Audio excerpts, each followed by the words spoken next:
Kapil, aviation expert.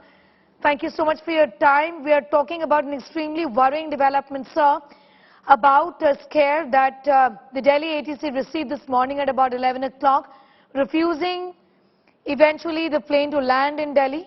And we believe from the initial reports that the direction was that you can land in Jaipur, but the pilot did not. What do you make of these developments over the last 1 hour or so? Well, Sneha, there are a couple of sort of issues which remain unresolved in terms of what the situation was. Number one, why did the information come from Pakistan and not from Mahan Air or Iran directly? Because communications these days are instant. We should have been informed by Mahan Air. Secondly, when the pilot did contact, as per international protocol for such emergencies, especially bomb threats, it is incumbent on the country, in this case India, to accept, which we did. But for the pilot to say he will only land in Delhi and not in Jaipur, that I think is a very intriguing decision, because professional pilots are trained to land at any place and they are directed virtually to the last moment. Third point is that why did he refuse to land in Jaipur? Fourth point, was there a hoax or was it a real emergency? Looks like it was a hoax because he has proceeded directly. He has already crossed Indian airspace and is perhaps very close to its destination, which is Gwangju.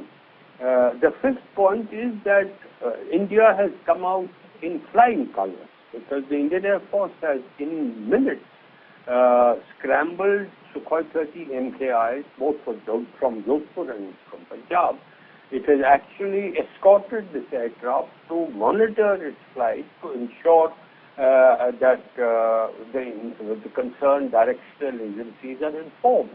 And I think that was a superb. It was taken all the way virtually till it entered Bangladesh territory.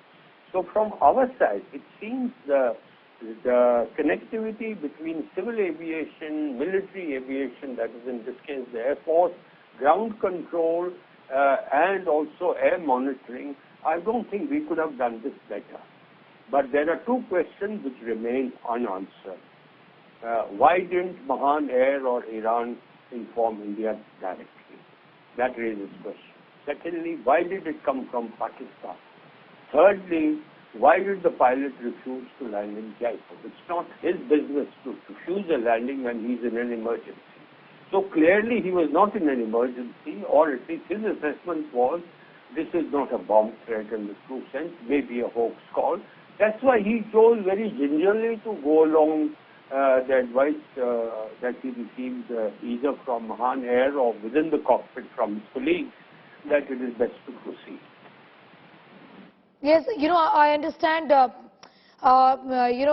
Marshal, what you're saying about why did the pilot really refuse to land in Jaipur when the permission was given is what the initial reports suggest. So India, in that sense, without, not allowing it to land in Delhi, but then giving the permission for Jaipur, has done what was expected of it, isn't it? Because the airspace, our airspace, was being used. In matters of this nature, time and space is very, very important, and the criticality is earliest permission to get it on the ground the fastest way it can. And I think India has stuck to that start. The flight time for this pilot, whenever he sought this landing to Jaipur and Delhi, would be almost similar. So there is no time-based. Thirdly, we need to consider that, Sneha, every minute there is an aircraft taking off or landing in Delhi. From the time we started this conversation, 10 aircraft have taken off or landed from Delhi Airport. So if you make it land in Delhi, that means Delhi comes to virtually a grinding halt.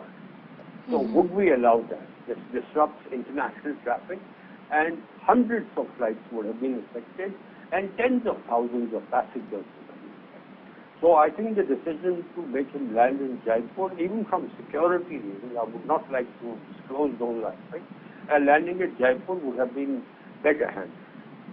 Okay. All right, I'm thanking you, Kapil, former Air Marshal, for joining us. Thank you so much for your time.